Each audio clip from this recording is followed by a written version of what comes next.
turns out that scientists as far back as the early 1900s have been developing alternative ways to access electricity without combustion. Nikola Tesla believed he had tapped into what he called radiant energy. Many scientists believe he was accessing what's now called free energy.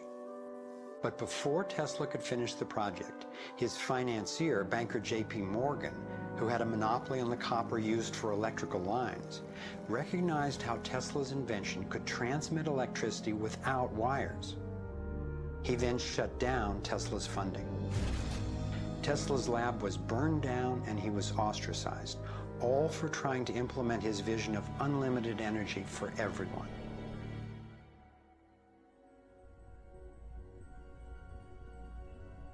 A modern-day inventor, Adam Trombly, was inspired by Tesla's work and by the possibilities of the torus. Trombly built a dynamo, a direct current generator that accessed electrical power right out of the air. We were trying to demonstrate that by mimicking the magnetic field of a planet and rotating this device, we could actually create a dynamo that would work. And in fact, it did work, and it does work.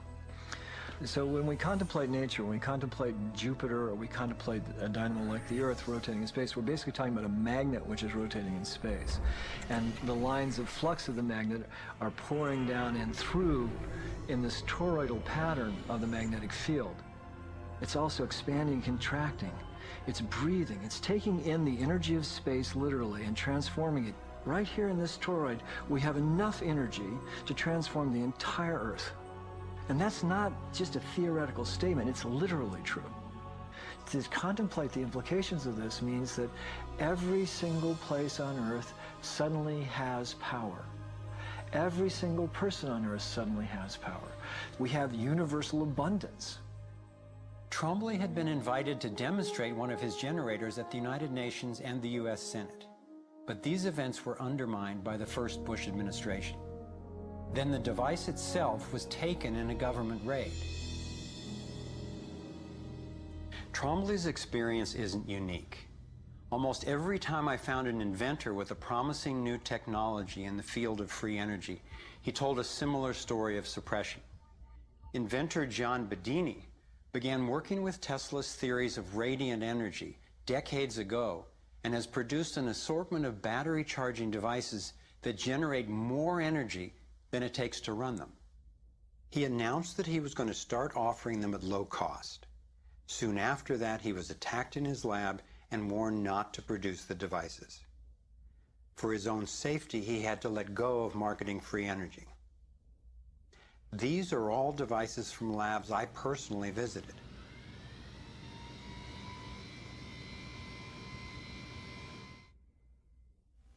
Now.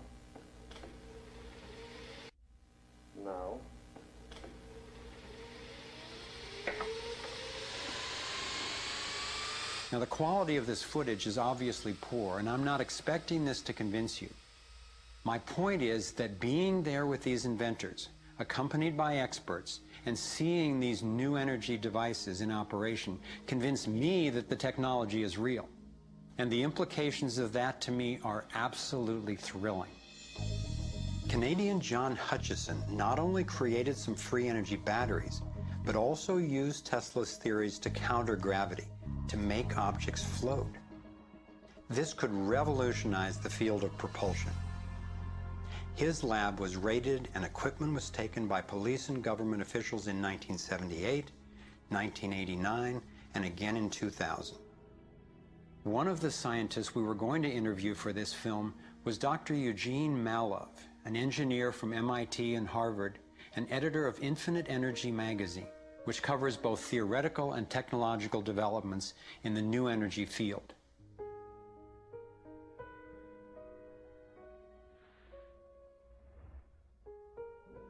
Dr. Malov was mysteriously beaten to death in 2004. If these inventors were all hoaxers and charlatans, I wondered, why are they being suppressed so consistently and so brutally? I asked free energy inventor Adam Trombly why he thought this technology was being suppressed, and if the UFO phenomenon was related.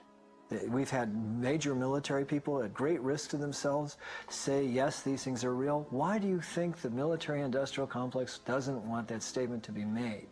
Because you start thinking about what kind of technology is behind that. That's the bottom line. The suppression of UFO phenomena is hand in hand with the suppression of so-called free energy. The energy is extracted from the fabric of the space around us, which means it cannot be metered. That is a direct threat to the single largest industry in the world, energy. It's goodbye ExxonMobil, goodbye oil, goodbye coal, goodbye linear transmission of electricity through power lines, all that gone. Unfortunately, it's someone's $200 trillion piggy bank. The proven oil and gas and coal reserves are worth north of $200 trillion.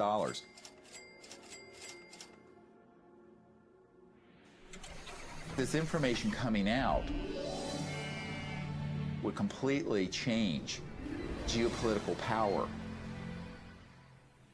more than anything since, well, in recorded human history. And it would happen in a generation.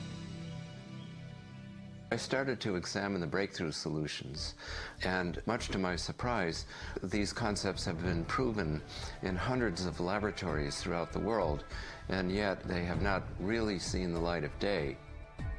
Rather than smashing things together and trying to control the explosion, these new technologies rely on blending, of dancing with what naturally is.